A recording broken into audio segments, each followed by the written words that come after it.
You know what time it is. You know what time it is. How firm thy friendship. Oh, you know what time it is. Raw with them boys of the fall. You know what time it is. On the ground with a nose for the ball. You know what time it is. Blood, sweat, and them tears for this game. Leaving it all out on the field with no fear for you lanes. And it's Buckeyes by a billion. We in the building with over 100,000. We represent from the uttermost to the public housing. If we don't play, our wide receivers got your secondary shook, so they cook them like Bobby Flay. Hey, stay out of my way and trust me, cause I know it's OH. Somebody please give this brother an IO. Come on.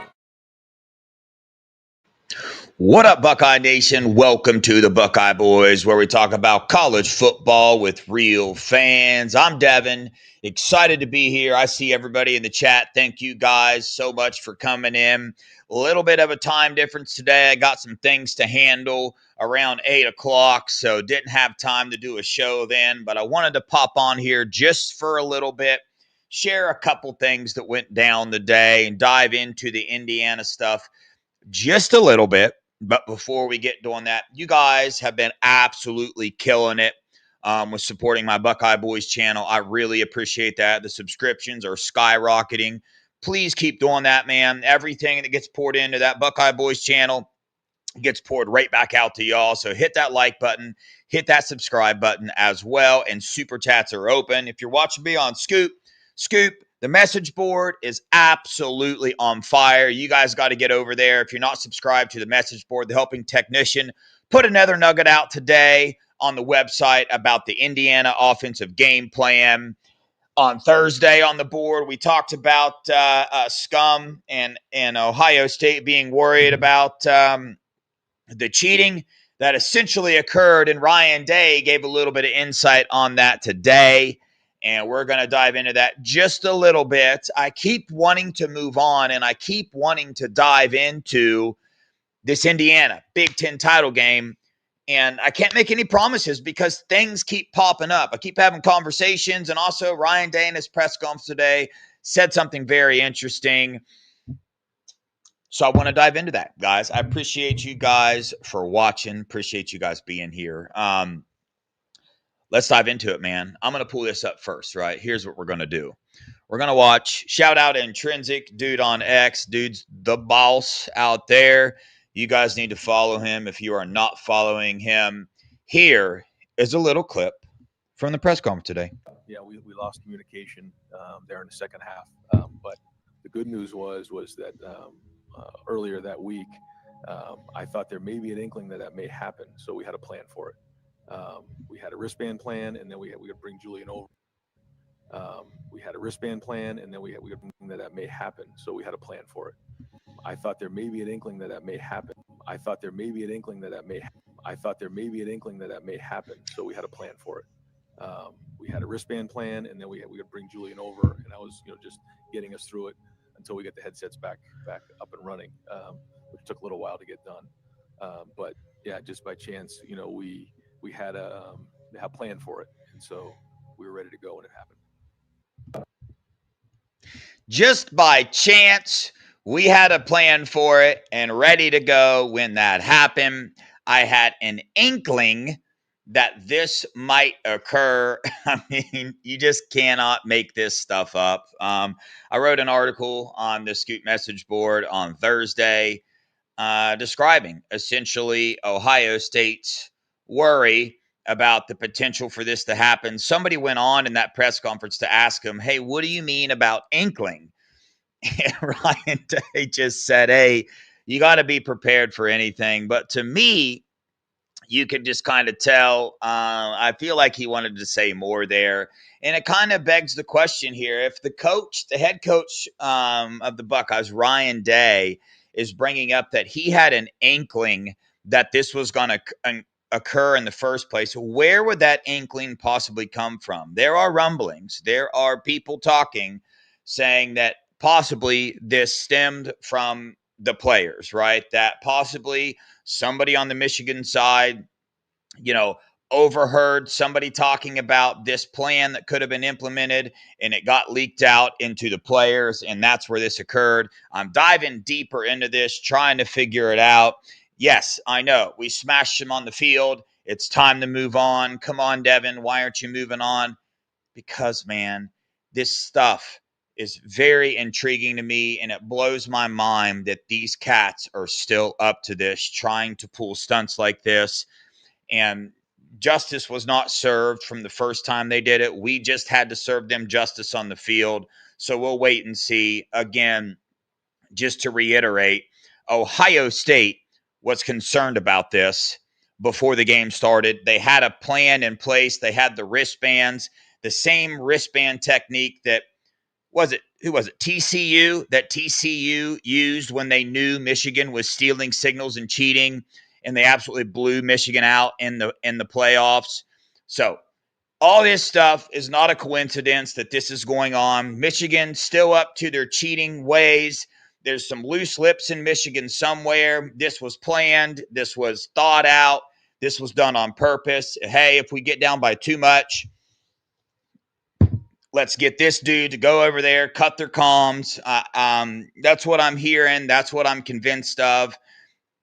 And again, I expect something to come from this. I expect some type of report to be released from all this stuff that's being talked about, but we'll find out. Who the heck knows? The Big Ten, I'm sure, is going to get involved in this and do some looking. We could get a report tomorrow that says, hey, investigation was taking place and weather knocked the comms out. That's the thing that sucks about this is, man, I'm not sure you're ever going to, find out the actual truth. We never have found out the actual truth from before. We found out enough for me.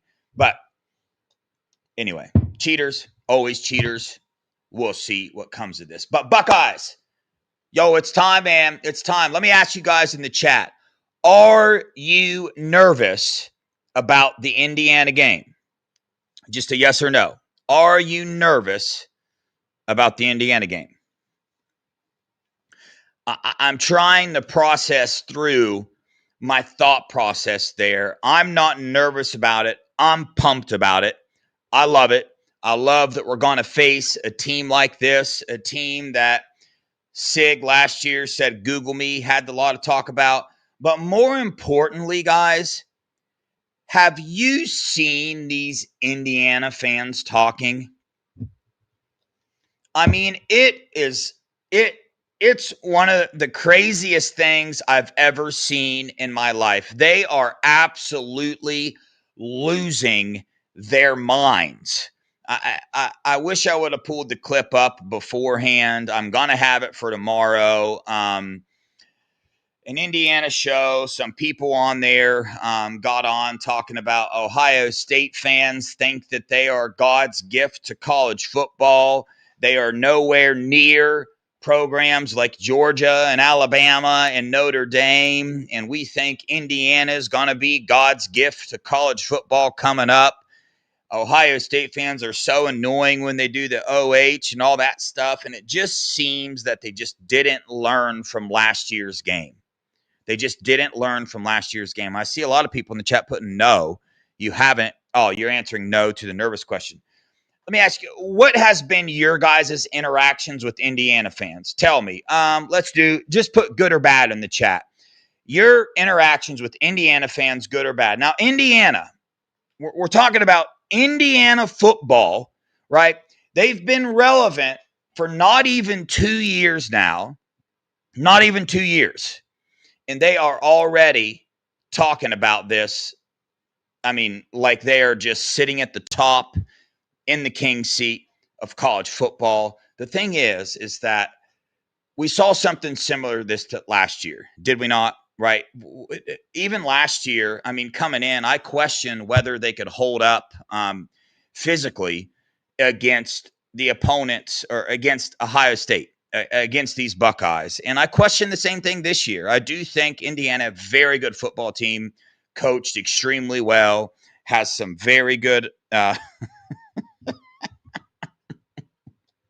sorry, yeah, you got me, Android 6. That's a good one. Indiana has Indiana has football fans. Never met any.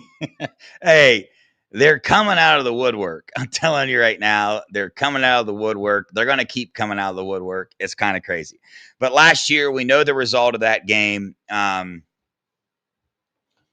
Who's this? Who's this calm down little bro? You'll see. Dennis Doyle, thanks for joining the show, brother. I'm not following you on this. I feel like I want to take that personally. Not really. I don't really take anything personally that you got to say in the chat. Is this a Hoosiers fan? Is Dennis Doyle a Hoosiers fan? This would be great. I hope you are, Dennis, because I got some questions for you. Anyway, we'll see if he responds in the chat. He keeps saying calm down. Who's he telling to calm down? I'll never calm down about Ohio State football. We rocking and rolling, man. Anyway, want to dive into this because when you compare, he said, take it personal, little bro. Yes, I love it. Yes, Dennis. Okay, confirmed Indiana fan. Dennis, please tell me, what is your confidence level that Indiana is going to win this football game? Tell me. I can't wait to hear this. Please put it in the chat. Please tell me it's 95% or more. I hope. I hope it is. I had a similar, I had another fan on the show from another team, the last team we played, who was 95% confident that his team was going to win the game. He's a Michigan troll? Yeah, go figure. Dennis, appreciate you. Keep chatting. Keep saying mean things to me. Please. I love it. I soak it in. I'm making this show about you now, brother. Lil bruh. Lil dude. Anyway, back to football, guys. You compare these teams. You look at Indiana. They have been putting the whooping to a lot of teams this year. And they've also come up against some competition where it didn't look, they didn't look the best. They played Kennesaw State, Indiana State, Illinois. They beat 63-10. They get up against Iowa. They beat Iowa 20-15. In that game, Iowa had 192 passing yards, 92 rushing yards. Indiana had 233 passing yards, 104 rushing yards. Mendoza in the Iowa game was 13 for 23, threw for 2 touchdowns, and also threw an interception. Pay attention to that. Also threw an interception. Then Indiana plays Oregon, which this is their best win of the year. A lot of people super high on Oregon. I watched that game, and I'm not going to lie to you. I was surprised that Indiana's defensive line was mauling Oregon's offensive line. In that game, Oregon had 186 yards passing, 81 rushing yards. They only had 81 rushing yards. Indiana had 215 yards passing with 111 rushing yards. Mendoza in that game was 20 for 31 with 215 yards. He had 1 touchdown, and he also had an interception, another interception. Then they play Michigan State 13-38. I do believe that game was a little bit closer than we anticipated by halftime, but that happens. Then they play UCLA 56-6. You see all these scores. Indiana Sig, man, he has went all out every single game, tried to score as many points as possible. Like, it's very obvious. The dude plays his starters the entire time, goes all out, but still a very good football team. Let's get back to what we were talking about here. Okay, then they played Indiana 55-10. Then they played Penn State, right? The same Penn State team that the Buckeyes played. In the Penn State game, Penn State passed for 219 yards. Passed for 219 yards with a true freshman quarterback that we played and didn't look so hot against the Buckeyes. They also rushed for 117 yards. They outgained Indiana passing and rushing in this game. Indiana passed for 218 yards, 108 rushing yards.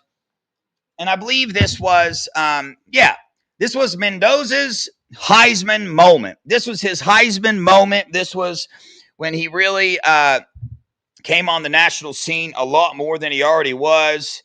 I'm calculating something up here. The dude threw for a 63% completion percentage in the game. He was 19 for 30 with 1 touchdown at the very last second of the game. threw a bad pass to a really good wide receiver who jumped up, made an extraordinary catch, got his foot in bounds. He had one touchdown throw and one interception on the game. So there's kind of who they've went up against, the things that they have done.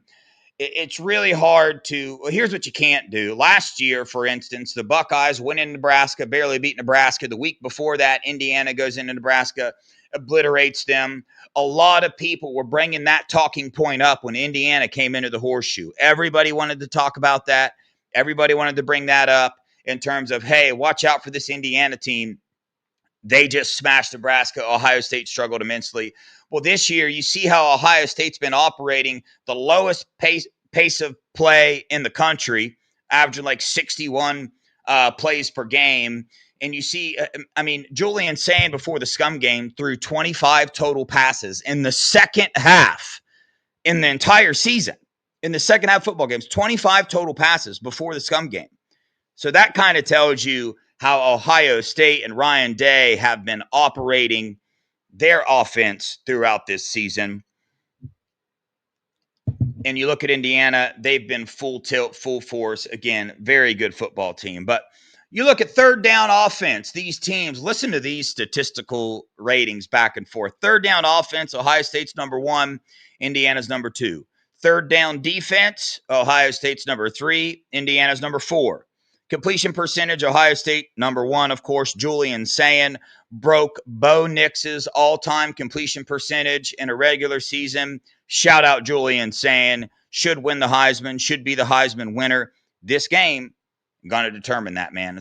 We're going to find out who the Heisman winner is going to be, in my opinion. And we're going to find out. Indiana, number 4, completion percentage. First down defense, we're number 2. They're number 27 on first down defense. First down offense, we're number 20. They're number 59. Passing offense, we're the number 24 passing offense in the nation, averaging 267 passing yards per game. They are number 40, averaging 254. Passing defense, we're number 1. They have the number 14 passing defense in the nation. They do have a really good corner on the team who I do believe is going to play in the NFL. And again, going to do a way bigger breakdown of these two opponents. Tomorrow night, I'm going to have Dalton Wasserman from PFF on, and we're going to go down both each position group of every single team. And you know what PFF does with their stats. So he's going to have stats galore, and we're going to break down each individual group of players, position group, and see who has the advantage in each one. Where was I at? Red zone defense, we're number 1. They're number 61. Their red zone defense, number 61 in the nation, hasn't been the best this year. Red zone offense, we're number 30. They're number 17. Man, that's the one area of this team that I'm hoping in this Big Ten title game in the playoffs that these Buckeyes change up how they operate in the red zone. These big-time 14 personnel, heavy packages. But I did like bringing Caden McDonald in as the fullback in that one play, but still, everybody knows, right, what we're going to do there. And you just can't take JJ and Cornell off the field in that moment. You just can't do it. I do have faith the coaching staff is going to do that. Rushing defense, we're number 4. We allow 81 yards rushing per game. They're number 2. They allow 79. So both teams really, really good at stopping the run. Rushing offense, we're number 53. They're number 9. They've been a really good rushing offense. But as I told you, Penn State, they only rushed for 108 yards. Oregon, they only rushed for 111. And Iowa, they only rushed for 104. So in those other games that they've played throughout the year, they've really boosted their rushing stats quite a bit, but still a good team in that regard. Sacks allowed. We're number 2. They're number 19. We give up about a half a sack a game, a little less than that. They give up about a sack and a quarter a game. So last year, if you remember, Ohio State versus Indiana, one of the, I think, key things about the game, why Ohio State dominated so much, was our defensive line against their offensive line. I can't remember how many sacks we had that game. I'm actually going to pull it up. Ohio State versus Indiana, 2024. 38-15. That's a good reminder. Let's go to player stats. Let's go to Ohio State. Sacks, 2.5, 1.5. That equals 4, 5. All right. So we had 5 sacks in that game last year, but our defensive line overwhelmed. And I'm going to be honest with you, that's something I'm really looking at in this game. I personally believe their offensive line, they have a really good tackle in Carter Smith from Ohio. Pretty good tackle. But I think this defensive line, our defensive line, is going to do some damage to this team. I expect pressure to be picked up quite a bit. Didn't really see it in the scum game, but didn't really need to do it. Didn't really need to bring out a bunch of different pressure. All we needed to do was make Bryce Underwear actually play quarterback, as Caden Curry said, and he didn't do that very good. Tackles for loss allowed, we're number 4 in the nation. They're number 1. Total defense, we're number 1. They're number 4. We give up 203 yards per game. And this is how, listen how big of a difference these defenses are. Ohio State, I mean, just from number 1 to number 4, Indiana's number 4, giving up 252 yards of offense per game. So we give up 50 less yards per game, and they're still number 4. That's how dominant this Buckeyes defense have been this year compared to every other defense in the nation. There's a 50-yard gap. Normally, there's like, when you look at, 6th, 7th, and 8th defense in the nation, there's normally like 1, 2, 3, 4, 5 yards difference between them. But we'll see. Total offense, we're number 24. And they're number 5. So you look at this. This is obviously the best team that these Buckeyes are going to play all year.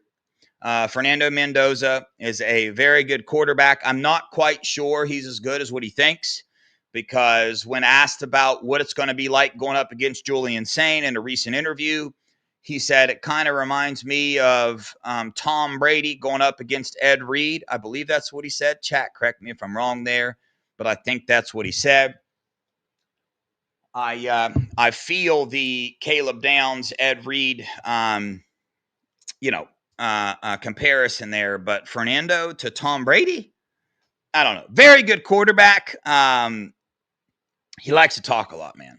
He likes to talk a lot. I'm going to save a lot of my comments for a later game. But guys, this is an exciting game. I got a question for you guys. The Buckeyes coming off this game, rivalry game against Michigan, we know the amount of emotion that was put into this game. We know everything that this team has been through with this game. So I got to ask you guys, is there any part of us Ohio State fans, any part of you guys in the chat that are a little bit worried about that, worried about how that's going to affect these Buckeyes coming out, how hungry they're going to stay? Coming off, just won a national title, just obliterated their rival. They've got to keep that hunger. Now, I don't think it's going to be a problem, but I do think it's something that needs to be addressed, and I do think the coaching staff is well aware of it, because, when it builds up all season long, you get to the rivalry game, you just feel like you had so much success there. This team come out 27-9, dominated them. It's just like, all right, now we got to move on to the Big Ten title game, which in the grand scheme of things doesn't mean much, right, to some fans, to Football Nation. I mean, the Buckeyes, the loser of this game, this is 1 versus 2. I think this is the first time this has happened since, I forget when it was 1 versus 2, Michigan. But the Big Ten has the number 1, number 2 team in the nation. Whoever loses still going to be in the top 4, still getting a bye, the whole ordeal there. But when you hear Ryan Day talk, I mean, when he brings up the reasons why this game is important, it's simply because it's a goal that this team has. And this team has played extremely hungry this year. It's been a long time since we've been in Indianapolis. We didn't win it last year. Ryan Day's got a lot of check marks checked off on his coaching career here recently with the national title, beating scum. Now it's the Big Ten title game. Now we got to go in and do this. So I think Ryan Day is going to get this team turned up, ready to play this ball game, and I'm excited. Chat, give me one player on offense for the Buckeyes that you want to see step up and have a bigger impact than they've been having in this Indiana game, and same on offense? I'll go with mine. In this Indiana game, I'm really looking for Max Clare to have an even bigger impact than he's been having. What did he have in the Scum game? I didn't even see that. I'll figure it out real fast, though. Max Clare, 3 catches for 20 yards. That's right.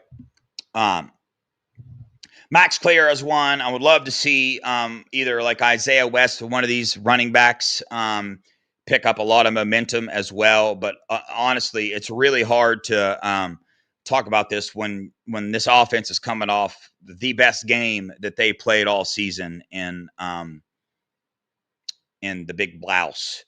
On defense, man, Jalen McLean has been holding down his own. Let me back up. On defense, one of the players who I don't know why it's not getting talked about near enough on defense for these Buckeyes is Tywone Malone, guys. Tywone Malone Jr. is blowing people up right now, and he's had several games like that. I know you guys have heard me say that already, so I just wanted to mention that again. But in this game, I'm looking for Jalen McLean to step up, have some big-time defensive plays. At the beginning of the year, I feel like he was playing at a very, very high level. And he's not playing bad by any means, but I saw him playing at a really high level and was thinking, oh my gosh, where's this dude going to get to in this season? Only in his sophomore season playing for the Buckeyes as safety besides Caleb Downs is, absolutely great. And he played great in the Scum game as well. But I just feel a game coming on for him. I just feel big time hit, an interception, something like that going on. So I'm excited. I think everybody on these Buckeyes, let's wait and see if there's any health reports coming out. I can't wait before the day before the game, 2 days before the game. Promise you guys, Twitter is going to come out with a star Ohio State player that's going to be questionable. It's going to happen. Be prepared for it, Buckeye fans. Get ready. Tomorrow's signing day. Got a few updates there. Caden Dixon-Wyatt still feeling the same way that I am. Still praying for a miracle that the Buckeyes can hold on to him. Chris Henry Jr., my worry is going down a lot there. Still feel like he's going to be a Buckeye. Jaquaden Guilford with LSU, still feel like he's going to be a Buckeye. Who is the wide receiver that just took a visit?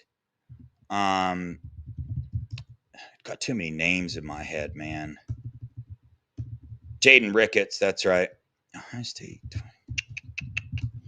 Buckeyes aren't too concerned there. He did take a visit to West Virginia, but still feeling good there. So I'm going to go down through this list here. Kari Wilder's a Buckeye. Chris Henry Jr., I feel like we're good there. Jay Timmons, Buckeye. Sam Greer, Buckeye.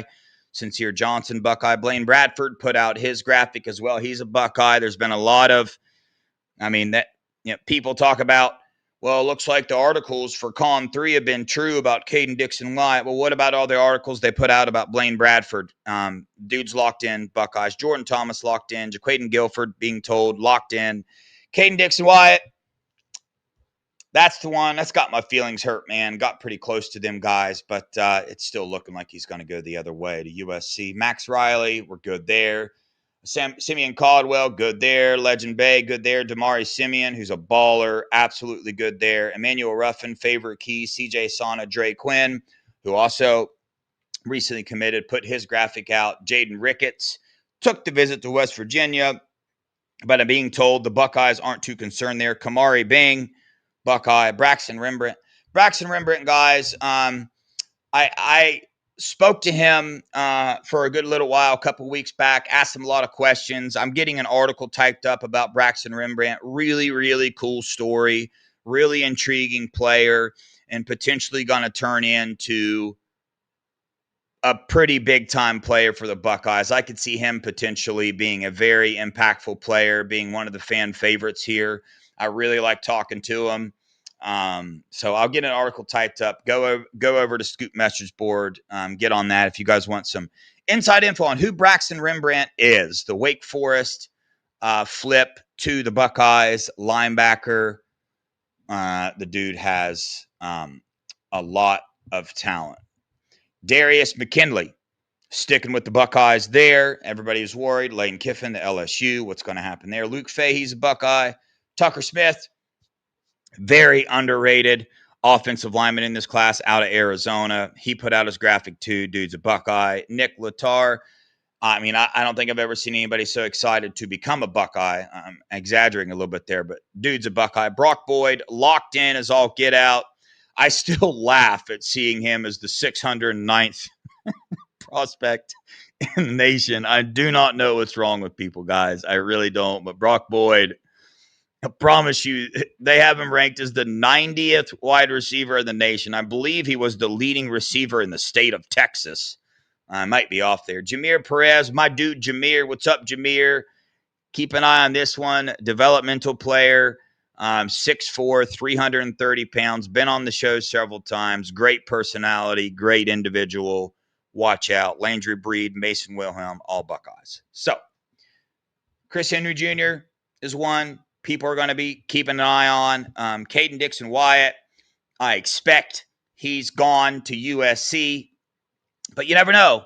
You can't really count out Brian Hartline. You just can't do it. But I was told that's done already. But we'll see. Jaquaden Guilford, I'm not worried there. So I think these Buckeyes got this locked down pretty good. And yes, Russ, thank you. Caden Gibhart, I believe he plays with CJ Sauna. Don't they play on the same team? Looking like he's going to become a Buckeye. Don't know if he's going to remain a safety, if he's going to go to linebacker. But, I mean, dude is very, very good. And a lot of people asking about flips. Do I expect these Buckeyes to flip anybody in this class on signing day? So I know of two that the Buckeyes are in contact with, really pushing for. CJ Borno is one of them. A lot of people, I predicted him to the Buckeyes way, way early in this process. When the Buckeyes first started contacting him, I reached out to somebody who said, hey, this got to be a perfect fit. Loves the Buckeyes. Florida just hired a new coach, really trying hard to keep him in the class, up their nil deal even a little bit. Just came off a visit. I kind of expected him to make an announcement after that visit. Hey, I'm staying with Florida. He did not do that. He had an interview stating, hey, still haven't made a decision, going to go back, want to talk to my family. I believe his heart is in Florida, but his head is in Ohio State because he knows where to go, but likes staying there closer to his family. I think there's a girlfriend involved who goes to Florida State. At least that's what I read somewhere.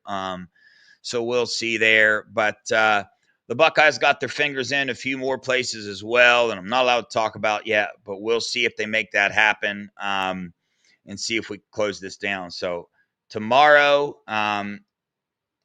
have a big-time show on this class. I'm also going to have Dalton on to go over the Big Ten title game, Indiana Hoosiers, which they're fans. I'm going to get that clip pulled up so you guys can hear the rant that they went on. I would play that in the locker room. Thank you, those two Indiana YouTubers that did that. You're probably going to regret that.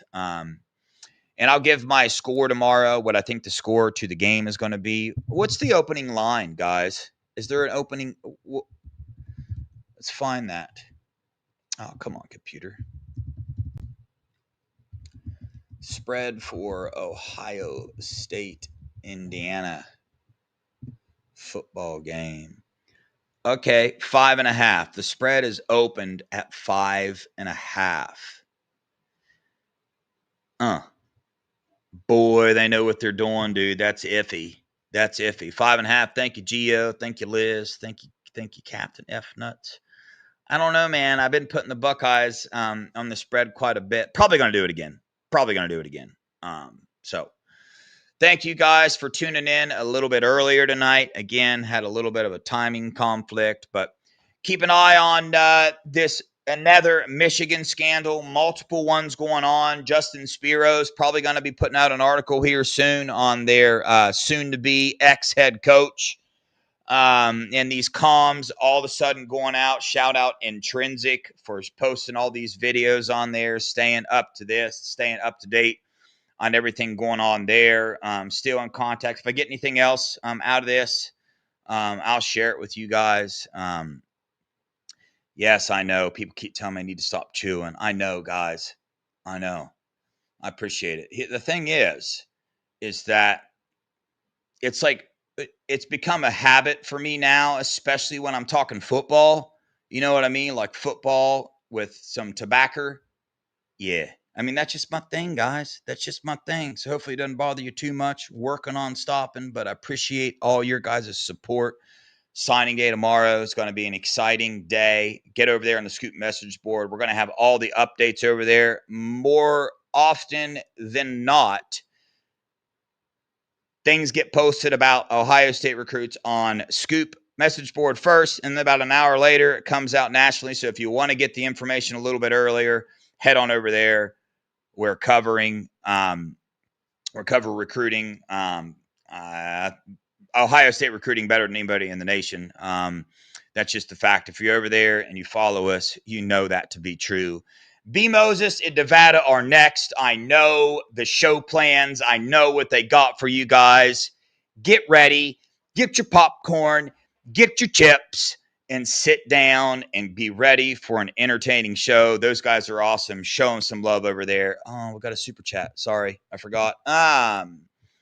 Ernie Gonzalez, thank you so much, brother, for the $4.99. So I watched the Purdue-Indiana game today. Yeah, we win. Our defense is good. Julian is better, and our O-line is way better. Ernie, I can't argue with you too much here, bud.